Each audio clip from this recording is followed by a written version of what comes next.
अस्सलामुअलैकुम। Supreme court से मैं हूं इब्रार हुसैन अस्तोरी। सुप्रीम कोर्ट के बाहर पीडीएम का एहतजाज और धरना भी जारी है। मेरे साथ सईद बलोच मौजूद हैं जो इस्लामाबाद में इस वक्त दफ़ा 144 बदस्तूर मौजूद है और साथ साथ 245 के तहत इस्लामाबाद समेत मुल्क के बेशतर हिस्सों में फ़ौज भी तैनात है। जी। इस सिचुएशन के बावजूद आज इस्लामाबाद में रेड जोन जो सबसे ख़तरनाक, जहाँ पर एंट्री ही बहुत मुश्किल होती है, आज पीपल्स पार्टी, मुस्लिम लीग नून, JUI के कारकुनान यहाँ पर सुप्रीम कोर्ट के बाहर पहुँच चुके हैं।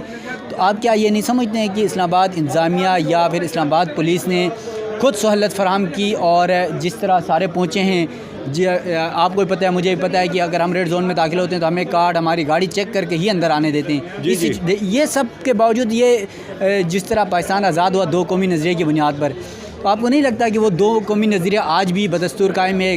कुछ के लिए आइन और कानून कुछ और है, कुछ के लिए कुछ और है। क्या ये नहीं समझते? आप अगर इस्लामाबाद का जो डिज़ाइन है ना, डिज़ाइन आप नक्शा उठाएं ना, गूगल मैप के ऊपर चले जाएं, उसके ऊपर आपको इस्लामाबाद का ना नक्शा मिल जाता है मैप्स के ऊपर कि ये कौन सा सेक्टर है, ठीक है। तो आप अगर नक्शा उठाएं ना, तो आप इस्लामाबाद का नक्शा देखें और पुराने ज़मानों में जहाँ पर शहर बनाए जाते थे और बादशाह का महल होता था, फिर उसके बाद जो उनके वज़रा होते थे उनके महल होते थे, फिर जो फ़ौज के सरबराहान होते थे उनके घर होते थे, फिर उसके बाद जो एलीट होती थी उनके घर होते थे, उसके बाद कहीं दूर जाके ना आपको वो जो उनकी आवाम होती थी, कमी कमीन जिनको हम कह सकते हैं, उनके घर आते थे। तो अगर इस्लामाबाद का भी आप नक्शा उठाएं ना, तो आपको यही तरतीब नज़र आती है। मिसाल के तौर पे रेड जोन है, डिप्लोमेटिक इनक्लेव है, यहाँ पर कौन लोग हैं? वो अशराफिया जो इस मुल्क को रूल करती है, पार्लियामेंट, अवान सदर, वज़ीर आज़म हाउस, सुप्रीम कोर्ट और जो दीगर आपकी वजारतें हैं और आपके जो तमाम बड़े इदारे जो रियासती अमूर चलाने में जिनका किरदार होता है, वो सारे आपको इस रेड जोन में मिलेंगे। उसके बाद फिर आप आगे जाएँ, आपको F सेक्टर मिल जाएगा जिसके अंदर फॉरेनर्स हैं, जिसके अंदर आपके डेलीगेट्स वगैरह आते हैं, आपकी जो एम्बेसीज़ हैं, सफारत खाने हैं, हाई कमीशंस हैं, वो आते हैं।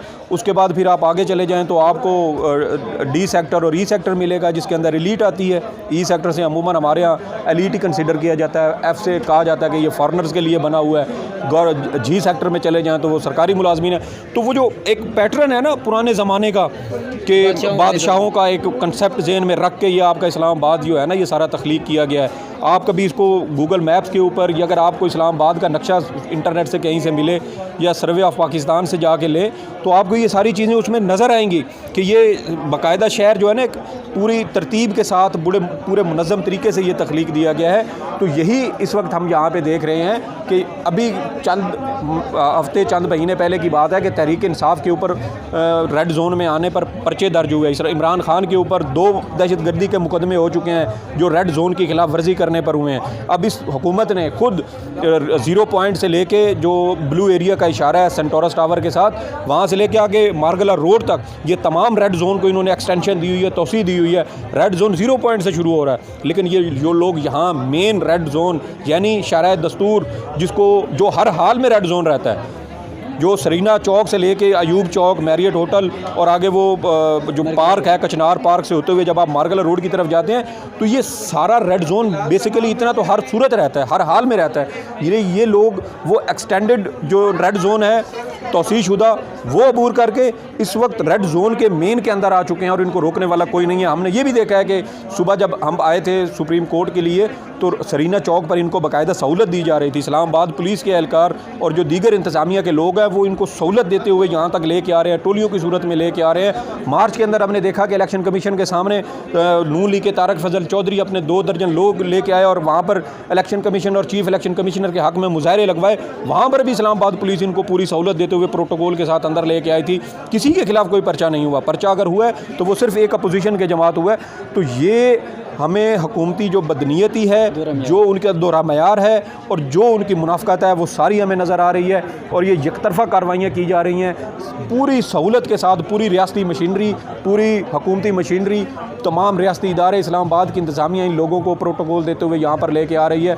अब अगर ये सुप्रीम कोर्ट के ऊपर चढ़ाई करते हैं, इसके ऊपर हमला करते हैं, सुप्रीम कोर्ट के अंदर दाखिल होते हैं, तो इसके ज़िम्मेदार ये हुकूमत होगी, वज़ीर दाखिला होंगे, इस्लामाबाद की इंतज़ामिया होगी और इस्लामाबाद पुलिस के IG साहब होंगे जो इन लोगों को तमाम प्रोटोकॉल देते हुए यहाँ तक लेके आए हैं। जी नाज़रीन, ये सईद बलोच थे और इन्होंने आज इस्लामाबाद पुलिस और इस्लामाबाद इंतज़ामिया के किरदार को भी सामने रखा है। और यकीनन जिस तरह आज सुबह मैं खुद आया हूँ अपने घर से, तो 26 नंबर जो एंट्री पॉइंट है इस्लामाबाद का, वहाँ पर ना पुलिस थी, ना कंटेनर थे, कुछ भी नहीं थे। दफ़ा 144 इस्लामाबाद में लगा हुआ है। उसके बावजूद सुप्रीम कोर्ट के बाहर PDM जो हुकूमत है वो मौजूद है। JUI पाकिस्तान मुस्लिम लीग नून, पाकिस्तान पीपल्स पार्टी के कारकुनान, सियासी रहनुमा खिताब कर रहे हैं। और यकीनन आज ये सब हमारे इदारों के लिए, हमारे जो निज़ाम चलाने वाले लोगों के लिए लम्हा फ़िक्र है। अपने मेज़बान इब्रार हुसैन अस्तूरी को दीजिएगा इजाज़त। अल्लाह हाफ़िज़।